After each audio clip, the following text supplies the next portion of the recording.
L'hypertension artérielle, c'est ennuyeux. Et la sédentarité aussi. Et en plus, la sédentarité, c'est relié à l'hypertension artérielle, ça l'aggrave ou ça la provoque.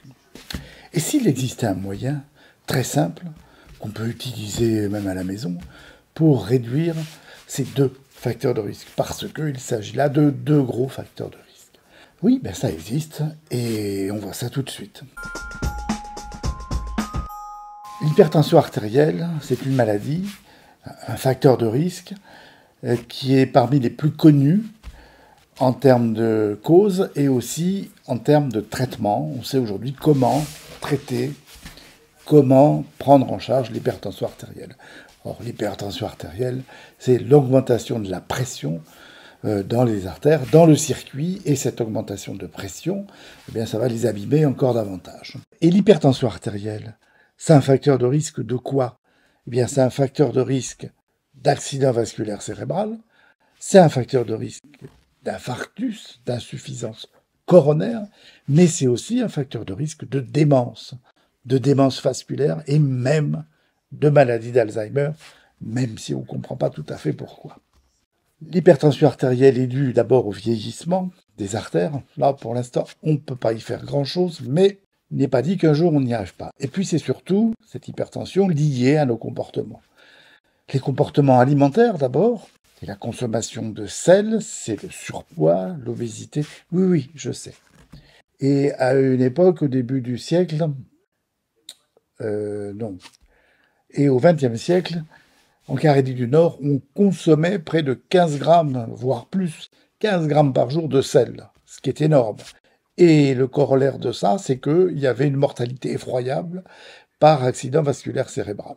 Et là, l'État est intervenu, a dit on réduit la consommation de sel. Elle est passée de 15 grammes à 10 grammes, en plusieurs années bien sûr, et la chute du nombre d'AVC a suivi, de la même façon que la consommation de sel baissait, le nombre d'AVC et la mortalité a baissé.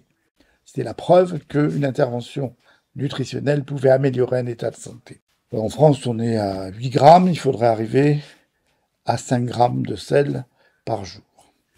Donc cette hypertension artérielle est liée à nos comportements alimentaires, mais aussi à nos comportements plus physiques, puisque la sédentarité provoque ou aggrave l'hypertension artérielle. Parce que la circulation ne se fait pas bien, les artères sont pliées, elles ne sont pas droites, puis que l'homme a été construit comme un animal devant vivre debout et devant bouger. Donc il y a des modifications physiologiques qui sont associées à la sédentarité. C'est une perte de la densité osseuse qui peut conduire jusqu'à l'ostéoporose. C'est une perte par non-utilisation de la masse musculaire, avec ce que l'on appelle la sarcopénie. Il n'y a plus assez de muscles pour rester debout normalement, pour marcher normalement et pour ne pas se casser la figure. Puis le cœur, c'est un muscle. Et le muscle cardiaque, il va aussi être plus fatigué qu'il ne devrait. Il va battre plus vite, c'est une tachycardie, et c'est une désadaptation cardiaque à l'effort. Le moindre effort va provoquer un essoufflement. Enfin, surpoids et sédentarité sont deux facteurs qui favorisent l'apparition des cancers. Alors, comment feriez-vous si vous vous posiez la question, et si on restait assis moins longtemps, quel impact ça aurait sur la pression artérielle? Pas sur la survenue des AVC, parce qu'il faudrait du temps, il faut plusieurs années pour montrer qu'il y a un effet, mais rien que sur les chiffres de pression artérielle, c'est plus rapide. Comment feriez-vous? Une équipe nord-américaine a trouvé une solution pour mesurer l'impact de rester assis moins longtemps sur la pression artérielle. Pour cela, elle a recruté 300 volontaires qu'elle a divisés en deux groupes. Ces volontaires n'étaient pas tout à fait normaux, entre guillemets, et ils avaient un surpoids ou étaient obèses, c'est-à-dire qu'ils avaient un index de masse corporelle supérieur à 30. Alors, l'index de masse corporelle, c'est le poids divisé par la taille au carré. On divise ce poids par la taille au carré parce que peser 80 kg avec 1m40, c'est pas pareil que peser 80 kg avec 1m80. Donc, on rapporte ça à la taille au carré. Ces personnes avaient donc un index de masse corporelle ou IMC supérieur à 30, elles avaient plus de 60 ans. Le premier groupe a des conseils, le second a un coaching. Je m'explique. Le premier groupe, c'était des conseils, leur enjoignant à se lever plus souvent. en leur disant que ce serait bon pour leur santé, en leur disant qu'il faut faire ça, c'est bien. Quant au second groupe, on leur a dit la même chose, mais en plus, on leur a envoyé à la maison un coach, un entraîneur, j'aime pas le mot anglais, un entraîneur pour les dire de se lever, etc. Une intervention donc un peu plus musclée, en quelque sorte. Ils ont même proposé des bureaux où on pouvait travailler debout, enfin ils ont aménagé un peu aussi l'intérieur. Donc du coaching versus simples encouragements. Les critères. Alors comment juger? Il y a une solution. Les accéléromètres. Les accéléromètres, il y en a dans ces montres qui savent si vous vous êtes levé, si vous êtes assis, etc. Ils ont fourni des accéléromètres. Alors, qu'est-ce que ça a donné? La moyenne d'âge des gens recrutés, c'était 69 ans. Il y avait plus de 60% de femmes.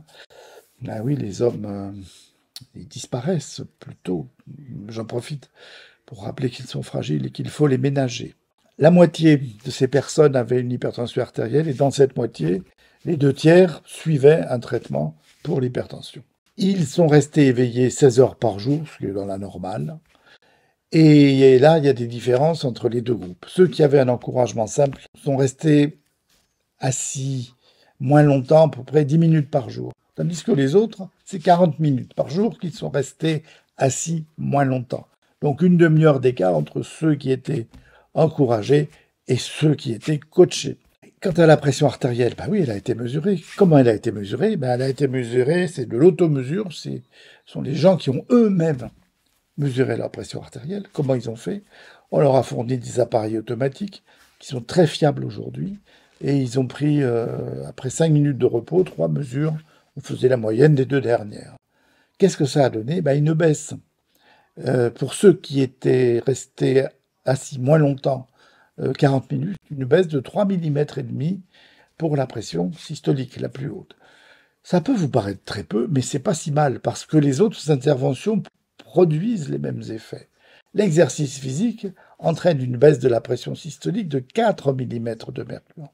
Puis ne pas oublier que c'est une moyenne. Et enfin, les interventions diététiques, la perte de poids, etc., c'est 5 mm de mercure.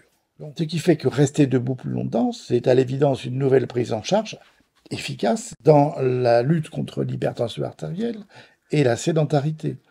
Et ça peut être intéressant en complément de l'exercice ou à la place pour ceux qui ont des difficultés à se déplacer ou qui ont la flemme, il faut bien le dire. Enfin, il y a les montres connectées. Et ceux qui en ont savent bien qu'elles sont très impertinentes et mal élevées parce que elles vous disent « levez-vous ». Là, vous avez une vibration, un petit bruit, et puis « levez-vous ». Mais peut-être qu'elles ont raison. Et si on n'a pas la montre, on peut utiliser des accéléromètres qui peuvent vous dire « levez-vous ». Mais ça, c'est une autre histoire.